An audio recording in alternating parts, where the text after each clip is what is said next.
Bharatiya Janata party రాష్ట్ర కార్యాలయం పైన కాంగ్రెస్ పార్టీకి చెందినటువంటి కార్యకర్తలు గుండాలతో కలిసి చేసినటువంటి దాడిని నేను తీవ్రంగా ఖండిస్తున్నాను. పోలీసులను వెంట తీసుకొనిచ్చి బీజేపీ ఆఫీసు మెయిన్ గేట్ వరకు వచ్చి అక్కడ ఉండేటువంటి కార్యకర్తలను కర్రలతో రాళ్లతో దాడులు చేయడం, బీజేపీ ఆఫీస్ పైన రాళ్లు వేయడం, ఇది పోలీసులు ప్రేక్షక పాత్ర పోషించారు.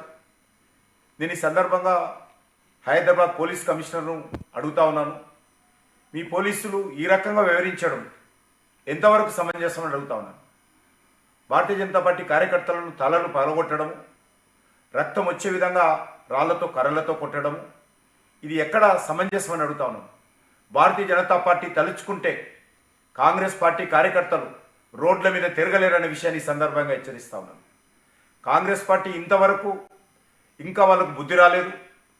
దేశంలో ఉన్నది 3 రాష్ట్రాల్లోనే. ఆ 3 రాష్ట్రాల్లో కూడా ఎలక్షన్స్ అయితే 3 రాష్ట్రాల్లో కాంగ్రెస్ ఓడిపోయే పరిస్థితి ఉన్నది.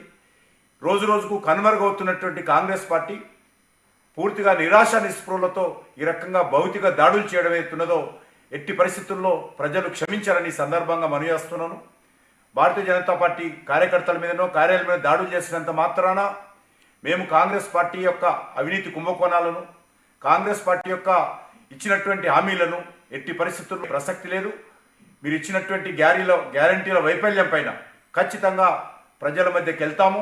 మీరు ఎంత దాడులు చేసుకున్నా కూడా వెనుకడుగు వేసే పరిస్థితి లేదు. మేము జాతీయ పార్టీగా మేము కొన్ని నియమాలు పెట్టుకున్నాము. ఖచ్చితంగా కార్యాలయం మీద ఈ రకంగా భౌతిక దాడులు చేయకూడదని నిర్ణయించుకున్నాము. మీరు ఈ రకంగానే చేస్తే తప్పనిసరి పరిస్థితుల్లో భారతీయ జనతా పార్టీ కూడా నిర్ణయం తీసుకున్నట్లయితే రాష్ట్రంలో శాంతి భద్రతల పరిస్థితి ఎదురవుతుంది. ఇది ముఖ్యమంత్రి గారు బహిరంగంగా ఈరోజు దీనిపైన సంజాయిషి ఇవ్వాల్సిందిగా నేను డిమాండ్ చేస్తా ఉన్నాను.